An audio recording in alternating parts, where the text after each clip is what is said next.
அப்பா பையன் மச்சினிச்சி கொழுந்தியா இப்படின்னு ஒரு கட்சி நடந்ததுன்னா அங்கே எப்படி மற்றவர்கள் வருவாங்க? எதற்காக திமுக தொண்டர்கள் வந்து அரும்பாடுபட்டு இவங்களை கொண்டு வரணும்? அதை உணர்ந்த ஸ்டாலின் ஐயா ஒரு 20-25 வருஷத்துக்கு முன்னாடி என்ன பண்ணுறாரு, அல்லது 30 வருஷத்துக்கு முன்னாடி என்ன பண்ணுறாருன்னா, இங்கே திமுக காரங்க இனிமேல்ட்டு உழைக்க போகிறதில்ல, நான் மட்டும்தான் நல்லா இருக்கணுங்கிற ஒரு எண்ணம் இருந்தால் அவங்க உழைக்க போகிறதில்ல, அவங்க ஒரு 12 பேர் நல்லா இருந்தால் போகிறோங்கிற எண்ணம் இருந்தால் அவனுக்கு கீழே இருக்கிறவங்க உழைக்க போகிறதில்ல. அப்போ அதிமுகலேருந்து ஆளை கடத்து, மதிமுகலேருந்து ஆளை கடத்து.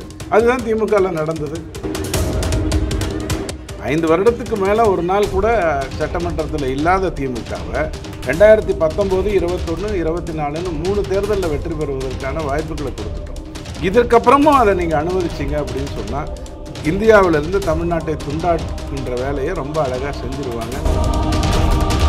திமுகங்கிற அந்த தோட்டத்தில் அது என்ன முளைக்குமோ அதுதான் அங்கே முளைக்கும். ஏன்னா அது மண் சார்ந்த ஒரு விஷயம். ஒரு மண்ணில் இந்த பக்கம் கரும்பு, இந்த பக்கம் தென்னை மரம் வருமா? அல்லது இந்த பக்கம் கோழி பண்ணையை வச்சுட்டு இந்த பக்கம் நீங்கள் வந்து ஆட்டு பண்ணையை வைக்க முடியுமான்னு கேட்டால் அதெல்லாம் பண்ணவே முடியாது. ஸோ கேகேஎஸ்எஸ்ஆர் திமுகவோடு ஆட தழுவி கலந்து வந்தவர். அவர் அப்படித்தான் பேசுவார். அவருடைய பேச்சில் அதுதான் இருக்கும். நீங்கள் அதை எதிர்பார்க்காமல் இருந்தது தான் பெரிய விஷயம். சில பேர் மூத்த பத்திரிகையாளர் வந்து பயங்கரமாக நடுநிலையாக நடக்கிற மாதிரி அப்படியே சொன்னாங்க. மகாத்மா காந்தி மாதிரி உட்காந்து பேசுவாங்க. அப்படியே ரொம்ப நேர்மையான லைட்டாக தூண்டி விட்டால் போதும், புடக்குன்னு எல்லாம் வெளில வந்து. நெடுமாறன் அவர்களுடைய பாடி ஷேமிங், அண்டங்காக்கா கருணாநிதி காமராஜன்னு சொல்லுவார், முட்டைக்கண்ணன் சோன்னு சொல்லுவார். சோயை ரொம்ப கேவலப்படுத்தியிருக்காங்க. அதே மாதிரி நாஞ்சல் மனோகரனை மந்திரக்கோள் அப்படின்னு சொல்லி கூப்பிடுவாங்க.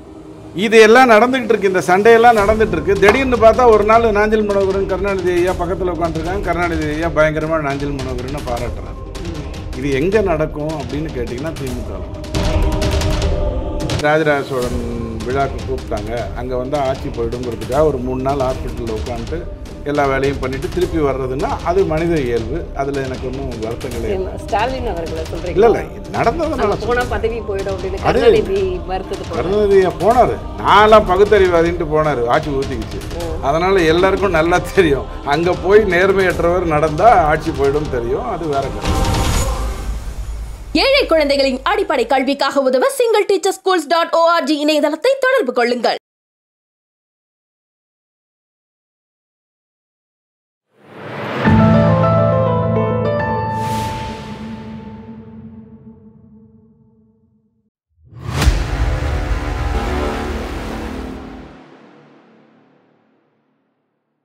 தாமரை டிவி நேயர்களுக்கு அன்பான வணக்கம். இன்று நமது நேர்காணலில் சிறப்பு விருந்தினர் துக்ளக் வாசகர், அரசியல் விமர்சகர் ரவி டிடிஎஸ் அவர்கள் நம்மோடு இருந்திருக்கிறார். சார் வணக்கம். சார் வணக்கம். சோனியா அவருடைய எண்ணம் ராகுல் காந்தியை பிரதமராக்கணும், ஸ்டாலினுடைய எண்ணம் உதயநிதியை முதல்வராக்கணும். ஆனால் இது வாழ்க்கையில் நடக்கவே நடக்காது அப்படின்னு நெல்லையே தொல்லைதான கருணாநிதி ஒதுக்கிவிட்ட ஒரு மாவட்டத்தில் அமித்ஷா அவர்கள் பேசியிருக்காரு. இதை எப்படி பார்க்குறீங்க? சொல்லியிருக்காரு. 12 குறுநில மன்னர்களுடைய எண்ணம் மட்டும் என்ன, நேருடைய மகன் வரணும், இவருடைய மகன் வரணும், அவருடைய மகன் வரணும். இப்போ ராமதாஸ் ஐயா என்ன சொல்கிறாரு, அன்புமணி ஒத்துக்கலையா, இப்போ நான் பெண்ணை கொண்டு வருகிறேன், அவர் தான் இனிமேல்ட்டு தலைவி, நான் எப்போதுமே பெண்களை தான் மதிப்பேன் அப்படின்னு அவரும் பேசுகிறார். இந்த டைனாஸ்டிக் பாலிட்டிக்ஸுங்கிறது, அதாவது அப்பன் தொழிலுக்கு பையன் வரக்கூடாதான்னு கேட்டால் வரணும், வந்து தான் ஆகணும்னு இல்லை, தடுக்கக்கூடாது. அந்த வகையில் அதை விட்டுடலாம். ஆனால் ஒரு கட்சியே ஒருத்தருடைய கட்டுப்பாட்டில் இருந்தது அப்படின்னு சொன்னால் நீங்கள் அந்த கட்சிக்காக என்ன செய்தாலும், என்ன முயற்சி செய்தாலும் அது பயன் தர போகிறதில்ல. அதைத்தான் நம்ம திரும்ப திரும்ப சொல்கிறோம். நீங்கள் நியாயப்படுத்த வேண்டிய அவசியம் வரும். நமக்கே தெரியும், நம்ம பக்கத்து வீட்டில் ஒரு சம்பவம் நடக்குது, நாம் வந்து அட்வைஸ்லாம் பண்ணுவோம், இப்படி பண்ணியிருக்கலாங்க, நீங்கள் கொஞ்சம் ஜாக்கிரதையாக இருந்திருக்கலாம் அப்படின்னு. நம்ம வீட்டிலே அது நடந்ததுன்னா என்ன பண்ணுவோம், அதை பூசி முழுகத்தான் பார்ப்போம், அதுக்கு பதில் கூட சொல்ல மாட்டோம். அது ஒரு விவாத பொருளாக ஆகாமல் இருந்தால் நல்லதுன்னு நினைப்போம். ஸோ இது எல்லாம் மனித இயல்பு. அதனால தான் ஒரு கட்சின்னு வரும்பொழுது அங்கே தொண்டர்கள் மேலே வர்றதுக்கு தான் நியாயங்கள் இருக்கணுமே ஒழிய. ஜெயசங்கருங்கிறவர் யார், 40 வருஷமாக சைனாவில் வந்து இருந்தார், இந்தியாவுடைய பாதுகாப்புக்கு 2 தலைமுறையாக போராடுறாங்க, காணாமல் போயிருப்பார். அவர் யாருன்னு கும்மிடிப்பூண்டியில் இருக்கிறவங்களுக்கு என்னென்ன தெரிஞ்சிருக்காது. அவரை அயலகத்துறை மந்திரி, எக்ஸ்டர்னல் அஃபேர்ஸ் மினிஸ்டர் ஆக்கலைன்னா அவர் இன்றைக்கி இந்தியாவுக்கு எவ்வளோ பெரிய விஷயத்தை பண்ணுறாரு. கண்டிப்பாக எந்த இடத்துலையுமே தன்னை விட்டு கொடுக்காமல் பண்ணுறாரு. டீகாலனைசேஷன் அப்படிங்கிற ஒரு வார்த்தையை மட்டும் பயன்படுத்தி அமெரிக்காவை டோட்டலாக காலி பண்ணிட்டாரு. ஸோ இது எங்கே நடக்கும்? கண்டிப்பாக பர்த் சர்டிஃபிகேட் வச்சுக்கிட்டு பதவி வாங்கக்கூடிய கட்சியில் நடப்பதற்கு சாத்தியங்களே இல்லை. ஸோ அதனால தான் எதுவாக இருந்தாலும் எங்கே இருந்தாலும் தோண்டி துருவி ஒருத்தர் மேலே வரணும். இப்போ சிபி ராதாகிருஷ்ணன் ஐயா வந்து சின்ன வயசுலேருந்து ஆர்எஸ்எஸில் இருந்து 16 வயசுலேருந்து ஆர்எஸ்எஸில் இருந்திருக்காரு. கோயம்புத்தூரில் அவர் வந்து வியாபாரம் செய்திருக்க முடியும், அவருடைய உற்பத்தியை பெருக்கியிருக்க முடியும், எக்ஸ்போர்ட் ஏற்றுமதியை பெருக்கியிருக்க முடியும், பெரிய பணக்காரராக இருக்க முடியும். ஆனால் அப்படி இல்லாமல் அவர் அந்த காலத்தில் எமர்ஜென்சியை எதிர்த்து போராடுறாரு. அப்பா கருணாநிதிங்கிறதுக்காக பையன் ஸ்டாலின் போராடின மாதிரி இல்லை, அவர் வந்து தேசத்துக்கு எதிரானதுன்னு சொல்லி போராடுறாரு. அவருக்கு ஒரு சூழ்நிலை இப்போ வருது, இந்தியா பூரா சிபி ராதாகிருஷ்ணன் யாருன்னு தெரியும். இது எங்கே நடக்கும்? அப்பா பையன் மச்சினிச்சி கொழுந்தியா இப்படின்னு ஒரு கட்சி நடந்ததுன்னா அங்கே எப்படி மற்றவர்கள் வருவாங்க? எதற்காக திமுக தொண்டர்கள் வந்து அரும்பாடுபட்டு இவங்களை கொண்டு வரணும்? அதை உணர்ந்த ஸ்டாலின் ஐயா ஒரு 20-25 வருஷத்துக்கு முன்னாடி என்ன பண்ணுறாரு, அல்லது 30 வருஷத்துக்கு முன்னாடி என்ன பண்ணுறாருன்னா, இங்கே திமுக காரங்க இனிமேல்ட்டு உழைக்க போகிறதில்ல, நான் மட்டும்தான் நல்லா இருக்கணுங்கிற ஒரு எண்ணம் இருந்தால் அவங்க உழைக்க போகிறதில்ல, அவங்க ஒரு 12 பேர் நல்லா இருந்தால் போகிறோங்கிற எண்ணம் இருந்தால் அவனுக்கு கீழே இருக்கிறவங்க உழைக்க போகிறதில்ல. அப்போ அதிமுகலேருந்து ஆளை கடத்து, மதிமுகலேருந்து ஆளை கடத்து, அதுதான் திமுகவில் நடந்தது. ஸோ திமுகவில் யார் புதுசாக வந்தா? திமுகலேருந்து வந்தவங்க யார் வந்தா? மற்ற கட்சியிலேருந்து அபகரிக்கப்பட்டவங்க தான் வந்தாங்க. இதை தான் இங்கே எடுத்து சொல்கிறோம், பண்ணாதீங்க. அதுக்காக ஒருத்தருக்கு திறமை இருக்குன்னா அவருடைய அப்பா தலைவராக இருக்காருங்கிறதுக்காக பையன் வரக்கூடாதுன்னு யாரும் சொல்ல போகிறதில்ல. பட் திறமை இருந்ததுன்னா தானாக வரட்டும், அது ப்ரையாரிட்டி கொடுத்தா அப்புறம் என்ன வரும்? கண்டிப்பாக. அதனால தான் அவர் அதை எடுத்து சொல்கிறாரு. ஆனால் இந்த பூத் கமிட்டி நிர்வாகிகள் கூட்டத்தில் அமித்ஷா அவர்கள் கண்டிப்பாக வந்து என்டிஏ கூட்டணி அமையும் அப்படின்னு சொல்லியிருந்தாரு. ஆனால் இதில் எடப்பாடி அவர்களுடைய பெயரை உச்சரிக்காததற்கு காரணம் என்ன? ஒரு இடத்தில் கூட அவருடைய பெயரை சொல்ல. இது நமக்கு என்ன ஒரு பெரிய பிரச்சனைனா, 6 மாதம் கஷ்டப்பட்டு நிதியமைச்சர் வந்து ஒரு 400 பக்கம் 500 பக்கம் பட்ஜெட் ரெடி பண்ணுவாங்க. அதை உங்ககிட்ட கொடுத்து படிக்க சொல்லுவாங்க.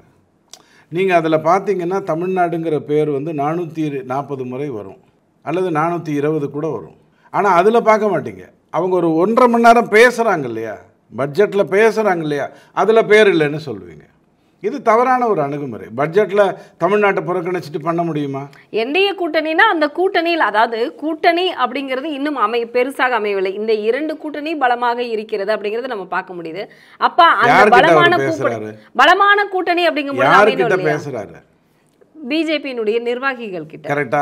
பிஜேபியோட நிர்வாகிகள் ஒரு 8795 பேர், இதை தவிர ஒரு 40,000 பேர் அவங்க அந்த பூத் சார்ந்தவரிடம் பேசுறாரு.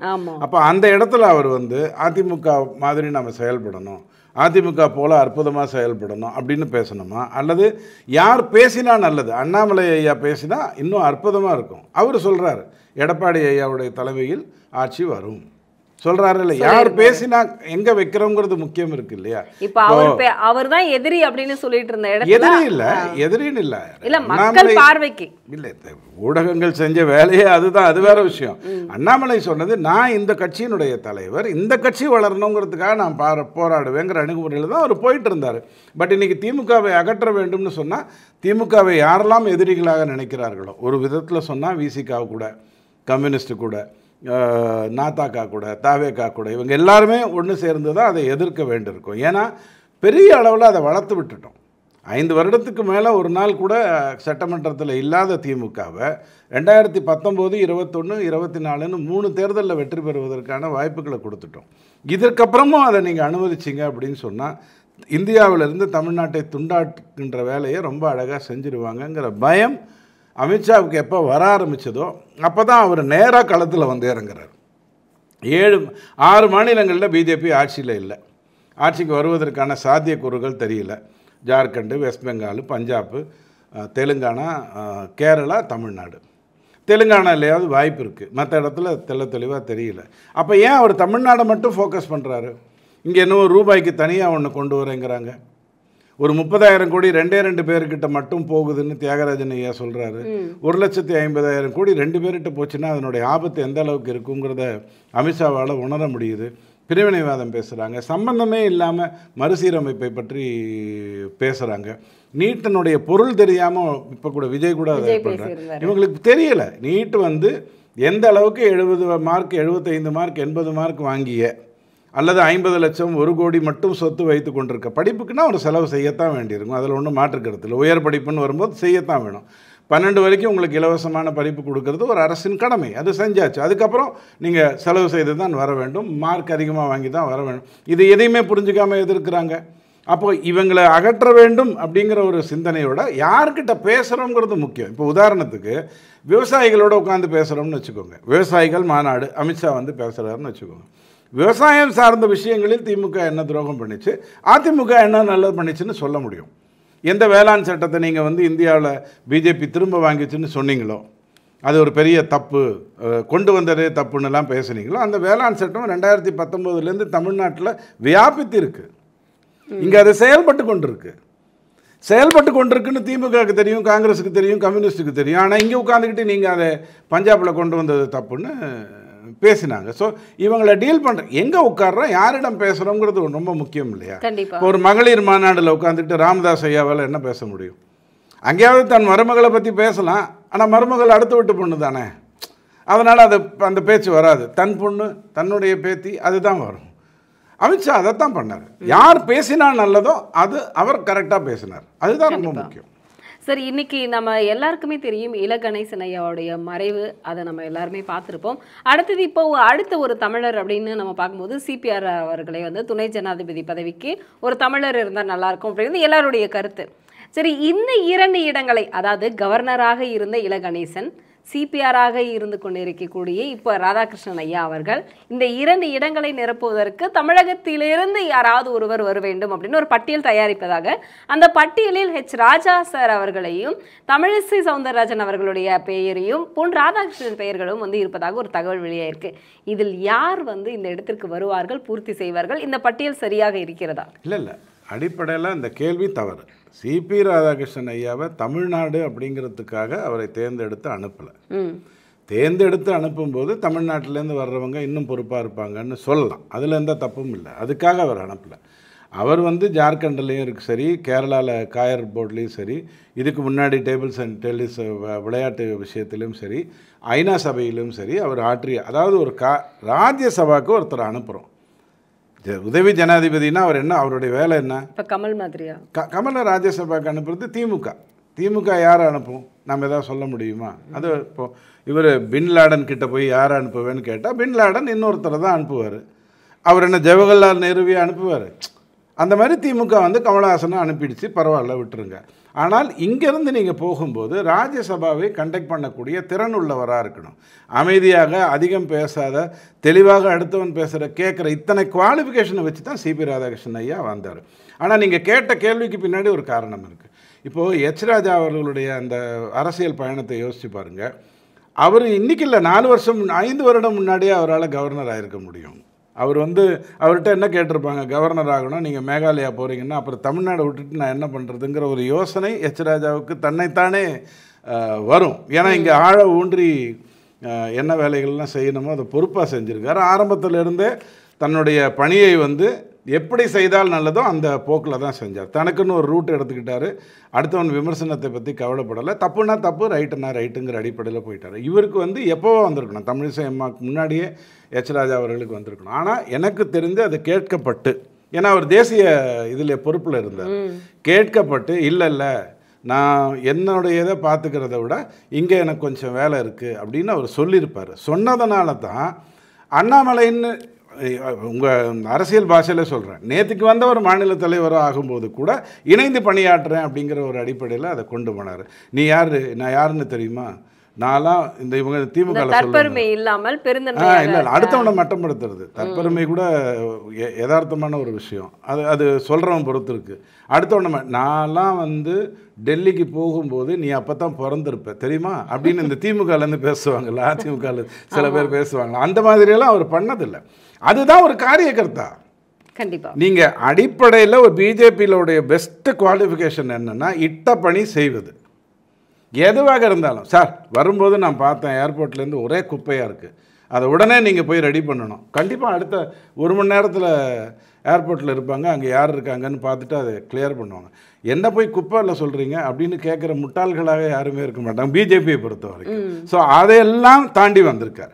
இப்போ வந்து திரும்ப வந்து தமிழிசை அம்மா அல்லது திரும்ப வந்து வேற ஒருத்தர் அப்படின்னு நீங்கள் கேட்பீங்கன்னா, என்னையெல்லாம் மதித்து கேட்டதுனால நான் சொல்கிறேன், இல்லைங்க, அவங்களுக்கு இங்கே வேலை இருக்குது.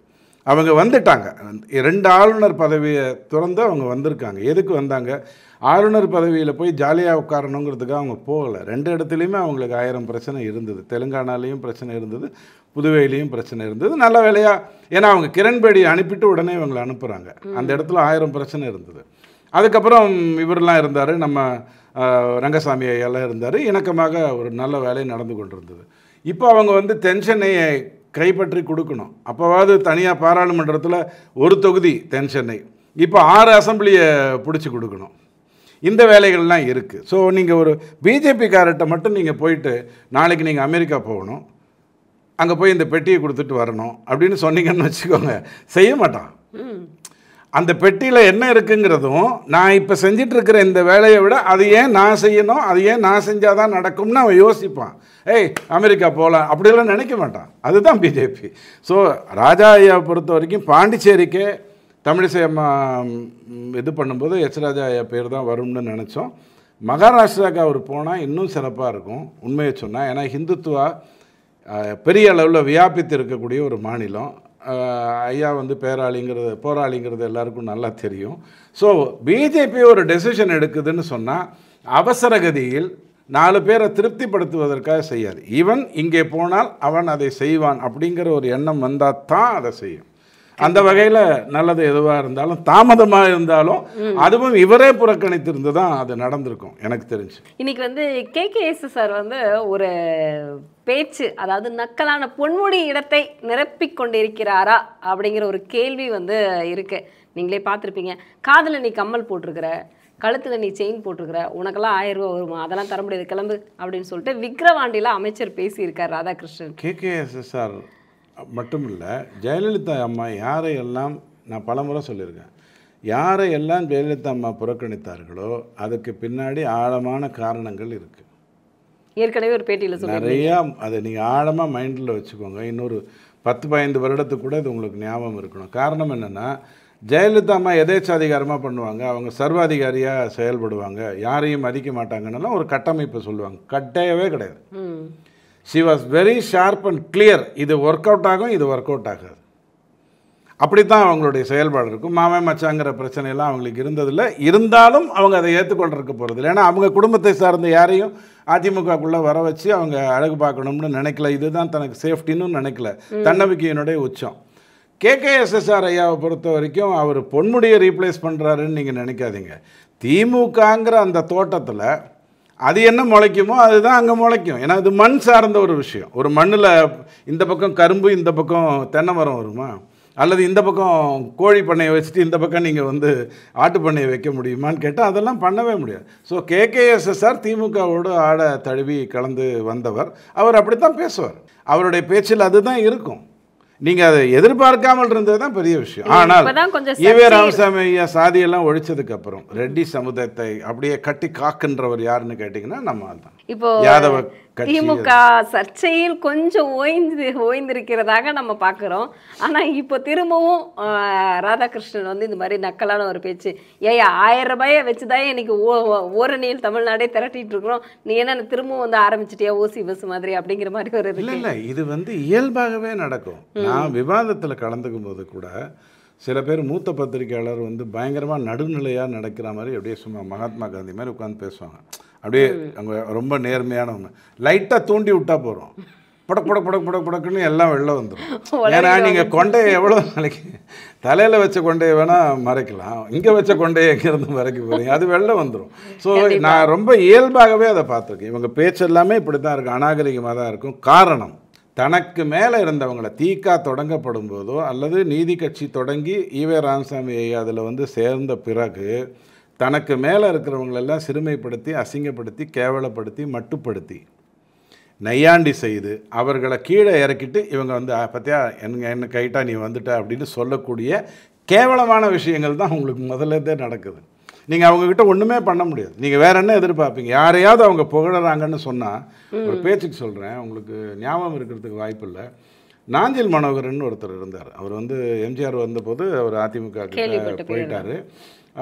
அவர் வந்து அவருக்கும் கருணாநிதி ஐயாவுக்கும் ரிஃப்ட் நடக்குது. அதிமுகவும் சரி திமுகவும் சரி, அதிமுக பர்டிகுலராக அறிவிக்கை எல்லாமே புரட்சித் தலைவர்கிட்டேருந்தே வரணுங்கிற அவசியம் இல்லை, ஜெயலலிதா மட்டும் தான் வரணுங்கிற அவசியம் இல்லை. அறிவிக்கை வந்து யார் பேரில் வேணாலும் வரலாம். அறிவிக்கை யார் பேரில் வருதோ அவரே பேப்பரில் படிச்சு நானாக கொடுத்தேன் அப்படின்னு தெரிஞ்சுக்கிற அளவுக்கு அறிவிக்கை வந்து அவர் பேரில் வரும். நாஞ்சில் மனோகரன் நிறையா பேசிட்டார். கருணாநிதி ஐயா ரொம்ப கருணாநிதி ஐயா உங்களுக்கு தெரியுமே, பூந்தி கரண்டி நெடுமாறன், பூந்தி கரண்டி மூஞ்சி நெடுமாறன்னு வர நெடுமாறன் அவர்களுடைய பாடி ஷேமிங் பண்ணுவார். அண்டங்காக்கா கருணாநிதி காமராஜன் சொல்லுவார், முட்டைக்கண்ணன் ஷோன்னு சொல்லுவார். ஷோயை ரொம்ப கேவலப்படுத்தியிருக்காங்க. அதே மாதிரி நாஞ்சில் மனோகரனை மந்திரக்கோள் அப்படின்னு சொல்லி கூப்பிடுவாங்க. இது எல்லாம் நடந்துகிட்டு இருக்கு, இந்த சண்டையெல்லாம் நடந்துட்டு இருக்கு. திடீர்னு பார்த்தா ஒரு நாள் நாஞ்சில் மனோகரன் கருணாநிதி ஐயா பக்கத்தில் உட்காந்துருக்காங்க. கருணாநிதி ஐயா பயங்கரமாக நாஞ்சில் மனோகரனை பாராட்டுறாரு. இது எங்கே நடக்கும் அப்படின்னு கேட்டிங்கன்னா திமுகவில் தான். ஸோ இன்னார் அப்படின்னு ஒன்றும் கிடையாது. இன்றைக்கி கரெக்டாக உன்னை வாழ்த்துவேன், இன்றைக்கி சரியில்லையா உன்னை தாழ்த்துவேன், கேவலப்படுத்துவேன், அசிங்கப்படுத்துவேன். உன் மகனோ உன் மகளோ உன்னை வெறுக்கிற அளவுக்கு உன்னை அசிங்கப்படுத்துவேன். எல்லாத்தையும் தாங்கிட்டு இருக்கணும். எருமை மாடு மாதிரி இருந்தால் நான் இன்றைக்கி இல்லை, கிட்டத்தட்ட ஒரு 20 வருடமாகவே பக்கா கருப்பு கலர் எருமாடாக நான் ஏன் இருக்கேன்னு சொன்னால், யார் எதை செய்தாலும் புகழ்ந்தாலும் விகழ்ந்தாலும் அதை என்னை பாதிக்கக்கூடாது. ரொம்ப நல்லாயிருக்கும். கண்டிப்பாக சரி. இன்னைக்கு பிரதமர், முதல்வர், அமைச்சர்கள் யாருமே சிறையில் இருந்தபடி இனிமேல் ஆட்சி செய்ய முடியாது, அதற்காகவே இந்த பதவி பறிப்பு மசோதாவை கொண்டு வந்திருக்கிறதாக மோடி அவர்கள் இன்னைக்கு சொல்லியிருக்காரு. இது குறிப்பிட்டு செந்தில் பாலாஜி அவர்கள் சிறையில் இருக்கும் பொழுதே அமைச்சராக இருந்தார். நீதிமன்றம் கொண்டு வைத்ததுக்கு அப்புறம் அமைச்சர் பதவியை துறந்தார் அப்படின்னு நம்மளுக்கு எல்லாத்துக்கும் தெரியும். தமிழக மக்கள் பார்வை அப்படின்னா திமுகக்காக இந்த சட்டத்தை கொண்டு வந்திருக்குமோ மத்திய அரசு, இல்லை பிஜேபி கொண்டு வந்திருக்குமோ அப்படின்னு பார்க்குறாங்க. ஆர்.என். ரவி ஐயா ஒரு நாள் செந்தில் பாலாஜியை என்னால் ஏற்றுக்கவே முடியாது. ஏன்னா ஒரு ஆளுநர்னு சொன்னால் இந்த மினிஸ்டர்ஸ் தான் அவங்களுக்கு ரிப்போர்ட் பண்ணுறாங்க, முதலமைச்சர் அவங்களுக்கு ரிப்போர்ட் பண்ண போகிறதில்ல. ஸோ எனக்கு ரிப்போர்ட் பண்ணுறவங்களுடைய தரம்னு ஒன்று இருக்கணும். அவர் ஜெயிலில் இருக்காரு அப்படின்னா எப்படி இருக்கும்? இப்போ அவர் ஹாஸ்பிட்டலில் இருக்காருன்னா பரவாயில்ல, கண்டிப்பாக ராஜராஜ சோழன் விழாவுக்கு கூப்பிட்டாங்க, அங்கே ஆட்சி போயிடுங்கிறதுக்காக ஒரு 3 நாள் ஹாஸ்பிட்டலில் உட்காந்துட்டு எல்லா வேலையும் பண்ணிட்டு திருப்பி வர்றதுன்னா அது மனித இயல்பு. அதில் எனக்கு ஒன்றும் வருத்தங்களே இல்லை. ஸ்டாலின் அவர்களை சொல்கிறீங்க? இல்லை நடந்ததுனால பதவி போயிடும் அப்படின்னு கருணாநிதி மறுத்தது. கருணாநிதியா போனார், நான்லாம் பகுத்தறிவாதின்ட்டு போனார், ஆட்சி ஊற்றிக்குச்சு. அதனால் எல்லாருக்கும் நல்லா தெரியும், அங்கே போய் நேர்மையற்றவர் நடந்தால் ஆட்சி போயிடும் தெரியும். அது வேற கதை. இப்போ கேள்வி என்ன அப்படின்னு சொன்னால், இந்த சட்டம் கொண்டு வருவதற்கு எனக்கு தெரிஞ்சு மூல காரணம் ஆளுநர் ஆர்.என். ரவி. அவர் செந்தில் பாலாஜி ஐயாவை நீக்கிறாரு.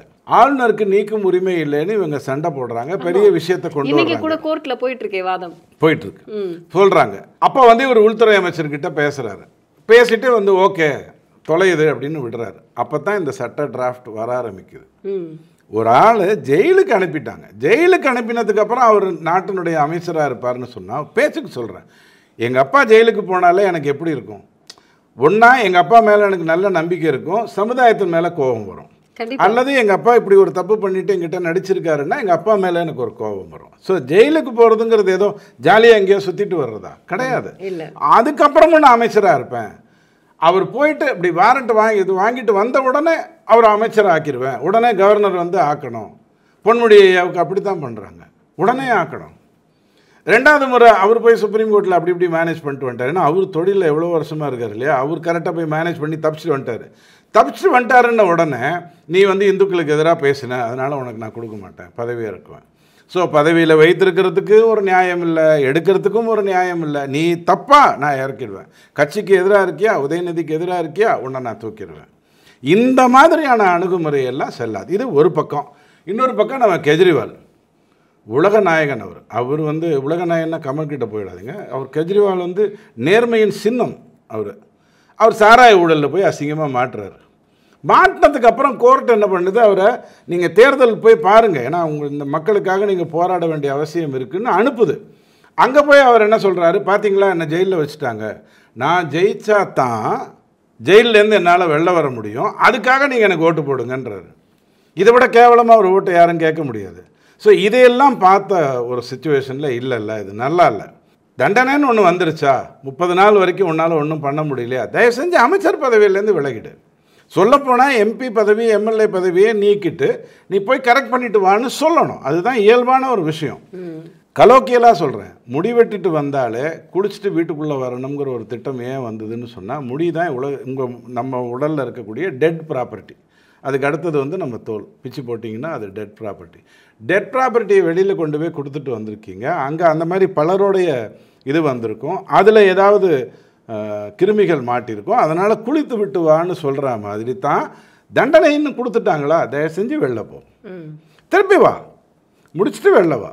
இப்போ அதை நிரூபிச்சுட்டா, நான் குற்றவாளின்னு வந்து நிரூபிச்சுட்டா நம்ம வந்து அது நியாயம் தானே. எங்கள் சோ ஐயா பலமுறை சொல்லுவார், யாரையாவது ஒருத்தனை கவுக்கணும்னு சொன்னால் ஒரு பெண்ணை அவங்க வீட்டுக்கு அனுப்பி வச்சுட்டு ஏதோ ஒரு விஷயம் அவர் வந்து என்ன கேட்பார், அந்த பொண்ணு வந்து சார் எங்களுக்கு ஒரு டொனேஷன் கொடுக்கணும், அதெல்லாம் கொடுக்க முடியாது, சரிங்க சார் நான் போயிட்டு வரேன், இவ்வளோ தான் நடந்திருக்கும் உள்ள டிஸ்கஷன். வெளியில் இருந்தாமல் வந்து தலையெல்லாம் பிரித்து போட்டு இந்த ஆள் என்னை கெடுத்து போட்டான் அப்படின்னா கேஸ் ஆகிடும். கேஸு வேறு, இது உள்ளே போயிட்டு வெளில வந்தது, ஆனால் அது கேஸ் ஆகிடும். அதனால தான் சோ ஐயா கூட சொல்லுவார், சும்மா குற்றம் சாட்டிட்டா நீங்கள் வந்து அதை வந்து தப்புன்னு சொல்லாதீங்க, யார் மேலே வேணாலும் சல்லிச்சா குற்றம் சாட்ட முடியும், பட் கோர்ட் அதை ஏற்றுக்கொண்டு விட்டதா, அதற்கு பிறகு நீ பண்ணக்கூடாது. கண்டிப்பாக இப்போ வந்து குற்றமற்றவர் அப்படின்னு சொல்லிட்டா அந்த பதவியில் திரும்பவும் வகிக்கலாம். குற்றவாளி என்று நிரூபணம் ஆயிட்டால் அந்த பதவி டோட்டலாக போயிடும். அதுதான் சட்டம். இதுக்கு உங்களுக்கு இன்னொரு உதாரணம் சொல்கிறேன். மன்மோகன் சிங் ஐயா வந்து ஒரு சட்டத்தை கொண்டு வர்றார். என்ன கொண்டு வர்றாருன்னா, ஒரு நீதிமன்றம் 2 வருடம் தண்டனை கொடுத்துருச்சுன்னு சொன்னால், 2 வருடம் தண்டனைன்னு கொடுத்துருதுன்னு சொன்னால், அதுக்கப்புறம் நீ 6 வருடங்களுக்கு போட்டியிட முடியாது. அதனால் இப்போ இருக்கிற இந்த எம்பி பதவி உடனே உனக்கு போயிடும். இந்த எம்பி பதவி எனக்கு இன்னொரு 3 வருஷம் இருக்குது, நான் அது வரைக்கும் கொஞ்சம் ஜெயிலில் போயிட்டு திருப்பி வந்துக்கிறேன் அப்படின்னு நீ சொல்லக்கூடாது அப்படின்னு அவர் ஒரு சட்டம் போட்டுட்டு, ஆனால் அவர் என்ன பண்ணுறாரு, அப்பீலுக்கு போகிற நேரத்தில் உங்களுக்கு நான் ரிலாக்ஸ் பண்ணுறேன் அப்படிங்கிறாரு. ராகுல் காந்தி ஐயாவுக்கு கோவம் வந்துருச்சு. ஏன்னா அவருக்கு நேர்மை கொஞ்சம் மிஸ் ஆனால் கூட அவருக்கு கோவம் வந்துடும். உலகத்திலேயே நேர்மையை வந்து ஸ்ட்ரைட்டாக பார்க்குறவர் அவர், அப்படியே கண்ணுக்கு நேராக ஒன்றுக்கு நேராக பார்க்குறவர் அவர், அவ்வளோ பெரிய ஆள். அந்த சட்டத்தை கிழிச்சு போட்டார். தண்டனை கொடுத்துருச்சா உடனே அந்த ஆளை தூக்கி போட்டுடணும். இந்த அப்பீல் கிப்பீல்லாம் எங்கிட்ட வரக்கூடாது. அப்புறம் ஏன் வந்து இந்த மசோதா வரும் பொழுது பெரிய ரகளையே பண்ணாங்க. அவர் பண்ணுறதை விடுங்க, அவருக்கு பண்ணதே நீங்கள் போய் யோசிச்சுக்கோங்க. இப்படி பண்ணிட்டாரா, கிழிச்சு போட்டாங்களா? ராகுல் காந்தி மோடியை பற்றி திருடர்கள் பேர் சொன்னால் மோடி வருதுன்னாங்களா, உடனே 2 வருடம் அதுதான் அதிகபட்ச தண்டனையை அதை கொடுத்துட்டாங்களா?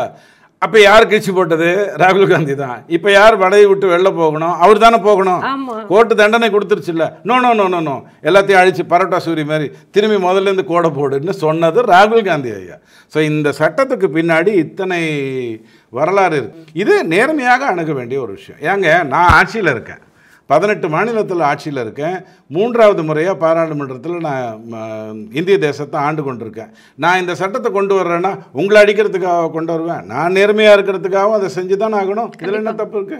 இப்போ இந்த சட்டம் வந்து நிறைவேற்றப்பட்டு விட்டால், அதாவது இது ஓகே அப்படின்னா, இதுக்கு முன்னாடி அதாவது இருக்கக்கூடிய சட்டங்கள், செந்தில் பாலாஜி கேஸை நம்ம எடுத்துக்கலாமே, இப்போ அவர் குற்றவாளி, இதுக்கு மேலே ஊழல் செய்தவர்கள் எல்லாமே வந்துடணும் அப்படின்னா இந்த சட்டத்தின் அடிப்படையில் வருவாங்களா, இல்லை இதுக்கு மேலே போடக்கூடிய கேஸ்? எப்போதுமே இதுக்கப்புறம் வரக்கூடிய ஒரு ஆர்டினன்ஸ் கொண்டு வரும் பொழுது அந்த ஆர்டினன்ஸில் ரெட்ராஸ்பெக்டிவ் எஃபெக்ட்னு சொல்லுவாங்க. அதாவது இதுக்கு முந்தைய வரைக்கும் இதில் வரும், இதுக்கு முன்னாடி இருந்து நிலுவையில் இருக்கிறது இதில் வரும்னு சொல்லுவாங்க. அது இந்த விஷயத்தில் சொன்னதாக எனக்கு தெரியல. இந்த ஆர்டினன்ஸில் ரெட்ராஸ்பெக்டிவ் எஃபெக்ட்னா இதற்கு முன்னாடி தப்பு செய்து தண்டனை அனுபவித்து கொண்டு அமைச்சராக இருக்கக்கூடியவங்க யாராவது இருந்தால் அவங்கள நம்ம வந்து இதில் சேர்த்துக்கிடுவேன் அப்படிங்கிற மாதிரி சொல்லலை. ஸோ ஆனஸ்ட்டாக இது வந்து நேர்மையாக இன்னிலிருந்து இருக்கக்கூடியவங்களுக்கு மட்டும்தான் அது வரும். இதுக்கு முன்னாடி இருக்கிறவங்க தான் பழம் தின்னு கொட்டப்பட்டவங்களாச்சு. பொன்முடி ஐயாட்ட போய் கேட்டிங்கன்னா அவர் வழி சொல்லுவார்ல, எப்படி வெளில வரணும் அப்படின்னு அவர் சொல்லுவார். அவர் ஒருத்தரை வச்சுக்கிட்டே யூனிவர்சிட்டி ஆஃப் பொன்முடியிலேயே நீங்கள் எல்லோரும் தப்பிச்சுக்கலாமே இதுக்கு முன்னாடி. இதுக்கப்புறம் அதை பண்ண முடியாது.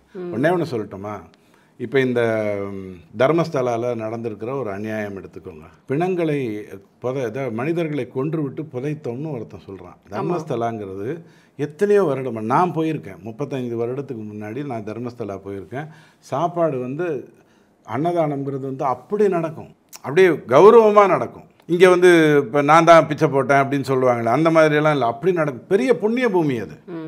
அந்த பூமியை அதை அசிங்கப்படுத்தணும் அப்படிங்கிறதுக்காக, கேவலப்படுத்தணுங்கிறதுக்காக யாரையோ ஒரு ஆளை வெளியில் விட்டு இந்த மாதிரி போச்சேன் அதுன்னு சொல்லி 150-200 சேனல் உள்ளே வந்து அந்த தர்மஸ்தலாவினுடைய பேரையே அழிச்சிட்டாங்க. இன்றைக்கி அந்த ஆள் தப்பு பண்ணாங்கிறது உங்களுக்கு புரியுது. அழிச்சது தானே. அப்போது நல்லதுக்கு நடக்கிற ஒரு சோகம், நல்லதுக்கு நடக்கக்கூடிய ஒரு இழப்பு நம்மளை பாதிக்கும்போது, கெட்டவன் நல்லா சிரிச்சுக்கிட்டு இருந்தானா அது நம்மளுக்கு பாதிப்பு அதிகமாக தானே இருக்கும். கண்டிப்பா. நல்லவங்களுக்கே இருக்கும்போது அப்படிங்கிறத நம்ம முக்கியமாக பேசணும்.